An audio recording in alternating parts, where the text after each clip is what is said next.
Okay, so this next video is going to have more going on with it than the previous ones. I started by filtering the assets and realized that wasn't really enough to justify a full-blown commit. So then I threw in the technical analysis indicators, and that probably is a little bit too much, but we'll just not worry about it. So let's jump down to line 44. So in the previous video, I was referencing like all these stable coins and assets that are delisted or don't have any candlestick data to pull. So we just kind of simply remove them, and that's pretty easy right there. And let's jump over, I think about line 100. Okay, so I had to convert the numeric features to a floating point because previously it's just a string. I wasn't doing anything with it. And also we have a y value. So machine learning algorithms, they need a small target to hit. So like just raw price, that just jumps all over the place. Now what I'm doing is not just a percentage change, but the log of 1 plus the percentage change of the close price, because it can oftentimes just be 0. So the log of 0 equals 1, and that would completely skew all the results. That's why I'm doing the 1 plus. And there's another filtering mechanism here. So from the previous video, we saw that the number of assets increased even from just a couple days ago. So the Binance candlestick calls will generate 500 rows of data. So if there's fewer, that means it's going to be a new asset. And I'm pulling 1 hour data. If I did 15 minutes, it probably wouldn't be as much of an issue, but we'll stick with 1 hour at least for the time being. So I'll run this real quick before we jump into the TA indicators, because that's a whole other ball of yarn. And this only takes about 3 seconds or so, a little bit less than 4. Okay, so yeah, 181 Binance. Here's where we get rid of the ones which were invalid. And there's going to be, I think, 3 of the assets which are new, meaning they don't have a complete data set to work with.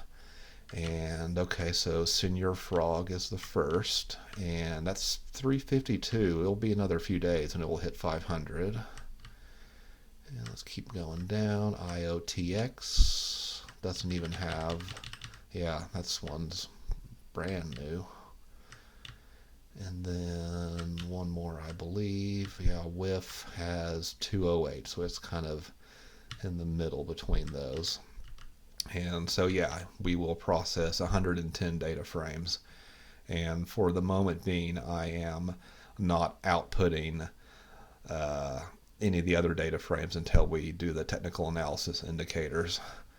So what I'm going to do is start with the peer-reviewed article from Computational Economics, where I actually got the recipe, so to speak, because they didn't just say what indicators they use. They gave you the main indicators, the derived indicators, and the trade signals. So, and I got this article from an academic credential, didn't just pirate it or anything. So let's go to line 8.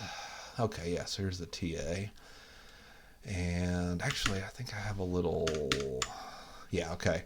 So these are the 5 from the article, and just kind of a brief description. And here's an example of taking what the article gives and turning it into code. And RSI was the easy one.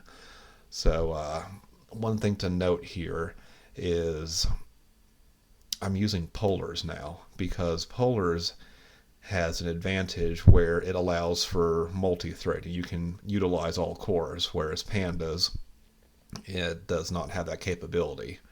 But close prices, that's a pandas data frame inside a talib function call wrapped in a polar series.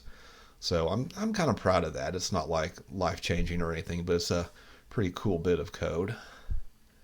And now let's go over just to kind of look through here. But they actually just kind of, if you look through the article, they give you the math and kind of how the everything is calculated. And we actually have to use a custom EMA function to make the MACD top and bottom structures work. But let's go ahead and jump over to the code. And let's get to calc-TA. There it is. Okay, yeah, so there's the EMA.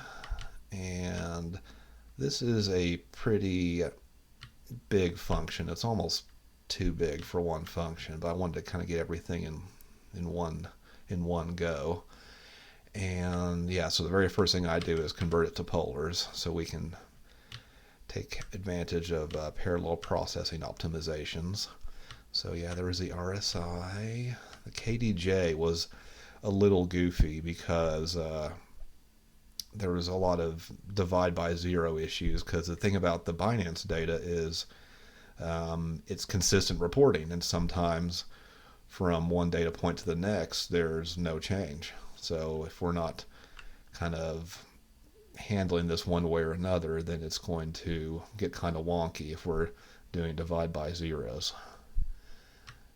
And yeah, so I could spend like the entire video just going through every single indicator from the article and how it's calculated. And polars is kind of goofy because it doesn't do indexing like pandas does. But as we get towards the bottom, once I get past the golden dead, then what I'm going to have to do is convert it back into pandas, because the deal is most machine learning algos don't accept polars. And let's kind of, yeah, we're already at the bottom anyway. And so there's just one other step here. It goes from candles to TA candles, and it's, just kind of the same story. If everything works great, it returns the polars DF, otherwise it returns a 1. And let's go ahead and run this through. So I'm pretty proud. It does a lot in basically under 4 seconds. Let's double check that. Runtime, yeah, 3.5 seconds, which is pretty cool. And I'm really focused on this runtime because Python is not fast at all. It's super good for data science, but it is not zippy at all. It's not like C or C++. So I'm really trying to, at every single video, every single commit, really focusing on the runtime, because if I take my eye off it, it can spin out of control real quick. So let's just kind of jump just to a random point. Well, that's not even far enough. Okay, yes, we processed 110 data frames because 3 were removed. And here is an example of all of the different columns that will go in to each data frame once we make all the calculations. And there's our y value, the log of 1 plus percentage change. And I want to say it's like 33. Yeah, there we go, 33 columns. And okay, so these TA indicators will have some NaN values just in their generation. And so we have 488 rows. So there should be 110 instances of 488 rows. In my vimrc, I wrote a little function just for a count. So we have count of 488 rows, 110. So I think that's really about it. Now, this is a lot of features, but this is technical analysis. There's some candlestick reading features I want to add for the next one, but we're getting closer and closer to the actual machine learning, kind of the data science stuff. And that's about it for this one.